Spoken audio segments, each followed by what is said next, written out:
But if women are bringing exactly what is appropriate, and if organizations are, many of them, hiring at parity, and if the majority of not only college but graduate and professional degrees are being earned by women, why are women not breaking through more at the top?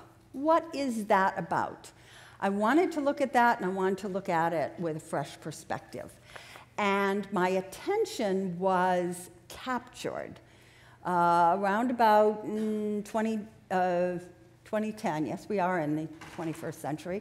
Around about 2010, when I read two big global studies, one of them done by INSEAD, that both showed the same thing. They showed that whereas senior leaders in a range of organizations placed a high premium on women's skills, such as the ones we've been talking about, a high premium on women's ability to build relationships with customers and clients, to negotiate, to communicate, to motivate people, all of these things were seen as an advantage. But the senior leadership tended to be very skeptical of women when it came to vision. That is big picture, long-term, future focus. And that this was indeed an impediment to many women in organizations, not being tagged as a visionary. And I thought, what is up with that? It doesn't resonate to my experience. As the author of The Female Advantage, I can hardly consider that women are deficient in visionary. There's something going on here. Let me take a look at, is there something different about women's vision, about how women see, that's not translating? And if that's true, how can we better harness our capacity to exhibit our, and act on the power of our vision? So that became my quest. It was fascinating. And I want to emphasize one big thing. So that's where the whole idea of the female vision came from, looking at what is it that constitutes women's vision. There's a lot of richness in that little book. We learned a lot while doing it. But I want to share sort of the overlying big aha, because that has some implications for you in thinking about your own leadership style. What we found, you think about vision, what is it? Vision is what you notice, then it's what you value about what you notice, and then it's how you tell a story or connect the dots about why what you notice is valuable. So it's those three things. But it starts with notice. Notice is the foundation of vision. And what we found, we did case studies, we did interviews, but we also got familiar with some of the fascinating neuroscientific work that's being done at UCLA, at Yale, at Columbia, in which neuroscientists using functional MRIs, that is pictures of the human brain in operation, are able to observe that there are fundamental differences in how men and women's attention is engaged. Now, you always have to say this when you're talking about these kinds of differences. Not true in every case. Some women are at one end of the spectrum, some men at the other. But in general, the way in which men and women notice or have their attention engaged is slightly different from one another, in that women tend to notice a lot of things at the same time, scanning the environment broadly, taking in a lot of information, with their noticing capacity operating like a radar. Whereas men more typically scan the environment quite narrowly and focus in sequence on one thing at a time. So their attention tends to be engaged more like a laser. And this matters because what we find is that focused notice, laser notice, sequential notice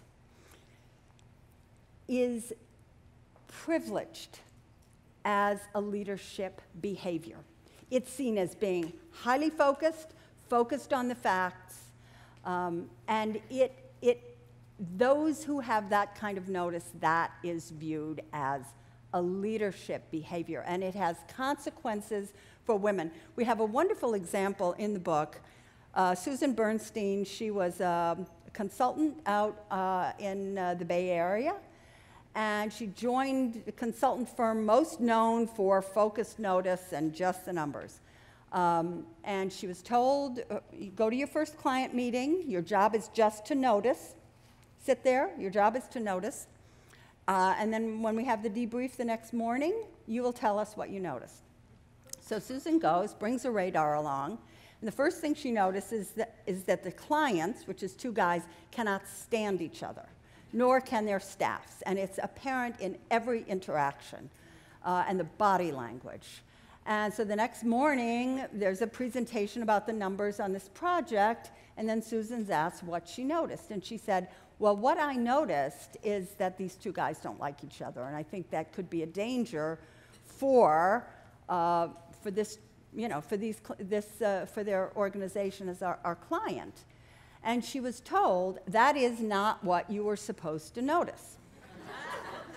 You aren't there as an HR consultant. You are there as a business consultant. You were supposed to notice how the numbers added up. Get on track. And Susan said to me, she said, you know, I went away from that meeting, and I thought, boy, did I blow it. I should never have brought that up. I won't do that again. And she said, over the next 4 or 5 years with that consulting company, she found her capacity to notice human interaction atrophying because she was so focused on what they wanted her to notice. And she said, the upshot was, I lost energy. I lost energy. I could not, sustainable, energizing, rewarding, the exact opposite. And she said, and I realized I was in a place where the best of me had to be left at the door in order to do well. So she ended up leaving, forming her own business, everything worked out. But it was a fascinating example of that, of privileging focused notice. Meanwhile, the client blew up 3 months later, not because the numbers didn't add up, but because the two guys couldn't stand each other. So it was information that could have been helpful for the consulting company, but they refused to look at it. And I think, before I ask for questions, what fascinates me about this is that in our environment today, which is volatile, which is rapidly changing, which is turbulent, as you will be talking about in Brussels, in this environment, we really need more than ever broad spectrum notice. We need to be able to notice the details of interaction and bring as much information as possible into our organizations. In fact, I was struck, after the book was published, I read an interview with Jeff Immelt, who is the chair and CEO of GE, and he said, you know, what leadership capability will you be training for? Will you be hiring for? Will you be looking for in the post-Jack Welch environment? And he said, we will be looking for people who can see around the corners. And I thought, how are you going to see around the corners if you don't have broad spectrum notice? So I believe that we have an extraordinary opportunity here to position ourselves as visionaries, if indeed we can, be articulate and clear about why what we notice matters. I believe that 5 or 6 or certainly 10 years from now, this will be an acknowledged women's leadership skill, that capacity to bring in broad spectrum information that can be helpful to an organization going forward in the same way that capacity to communicate, build relationships, et cetera, is now recognized as a great women's leadership skill. But it's up to us to be able to articulate why it has value and represent it and stand behind it and not back off.